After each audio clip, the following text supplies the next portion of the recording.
मेरा नाम डॉक्टर पुनीत जैन है। मैं एक हीमेटोलॉजिस्ट हूँ। बहुत सारे प्रकार के खून के बीमारियां हैं जिनको हम जांच करके उनका इलाज करते हैं।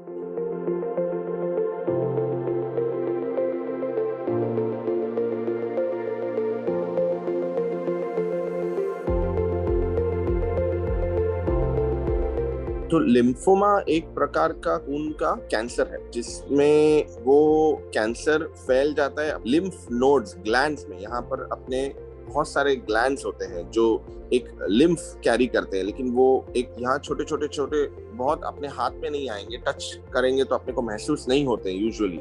लेकिन वो कैंसर में लिम्फोमा का जो कैंसर है वो काफी खून से फैल के वो ग्लैंड्स में चला जाता है। ये एक प्रकार का खून का कैंसर है। अगर आपको ये अनफॉर्चुनेटली अगर ये कैंसर हुआ तो पेशेंट्स को बुखार आता है, बहुत जोरों से बुखार आता है और काफी समय तक बुखार चलता है। गांठें महसूस होती है गले में, आर्म पिट्स में, ग्रॉइन में। वजन कम होने लग जाता है काफी सारा और काफी जल्दी जल्दी वजन कम होने लगता है और उसके साथ स्वेटिंग होती है, काफी पसीना निकलता है। ये सब कंप्लेंट्स या ये सब आपको तकलीफें होंगी तो आपको एक डॉक्टर की जरूरत, स्पेशली एक हीमेटोलॉजिस्ट जो ब्लड कैंसर के डॉक्टर्स होते हैं उनको दिखाना जरूरी है। लिम्फोमास एक प्रकार का खून का कैंसर है। उसमें और काफी सारे खून के कैंसर्स होते हैं, ल्यूकीमियास होते हैं, मल्टीपल माइलोमास होते हैं, माइलोडिस्प्लेजियाज होते हैं। मैं फिलहाल सिर्फ लिम्फोमा के प्रकार के बारे में बताऊंगा। लिम्फोमा के 2-3 प्रकार के होते हैं जो कॉमन प्रकार। एक होता है एक बी लिम्फोमा होता है, एक होता है टी लिम्फोमा, एक होता है एनके सेल लिम्फोमा। तो ये ज्यादा करके बी सेल या टी सेल, ये अलग अलग प्रकार के लिम्फोमास होते हैं। दोनों का सेल ऑफ ओरिजिन जो होता है वो अलग होता है। इनका ट्रीटमेंट भी अलग अलग तरीके से किया जाता है। जो बी सेल लिम्फोमा होता है उनमें अलग तरह की दवाइयां आती है और जो टी सेल लिम्फोमा होता है उनमें अलग तरीके की दवाइयां आती है। तो बहुत जरूरी है कि सही तरीके से ये बीमारी का जांच हो, कैरेक्टराइजेशन हो, उसका प्रकार जानना बहुत जरूरी है।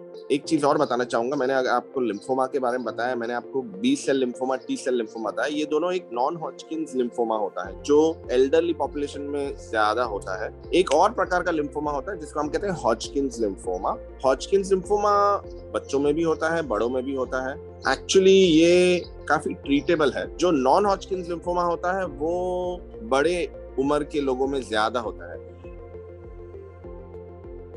लक्षण मैं कहूंगा, अगर परसिस्टेंट फीवर है, जो रूटीन सारे कॉजेज आपके रूल आउट हो चुके हैं, जैसे कि डेंगू, मलेरिया, टीबी, ये सब चीजें रूल आउट हो चुकी है और काफी समय से फीवर आ रहा है, नई नई गांठें महसूस हो रही है जो काफी बढ़ रही है, कभी कभी दर्द भी होता है वो गांठों में, कभी कभी वो गांठ में दर्द नहीं होता है। गांठ हाथों के बीच में, ये आर्म पिट्स में भी हो सकता है, ग्रॉइन में भी होता है, पेट की सूजन भी लेकर आ सकती है जब अंदर के जो ऑर्गन्स होते हैं, लिवर और स्प्लीन, वो बहुत साइज में बढ़ जाते हैं। और weight loss, significant weight loss, मतलब आपको खाने की इच्छा कम हो रही है, आपका 10% से ज्यादा आपका बॉडी वेट, आपका वजन कम होने लग गया है। तो ये सब काफी महत्वपूर्ण लक्षण है जिससे हमको समझ में आता है कि ये बीमारी हो सकती है। जरूरी नहीं है ये हो सकता है, ये कोई रूटीन वायरल इन्फेक्शन भी हो सकता है, लेकिन जांच करना जरूरी है।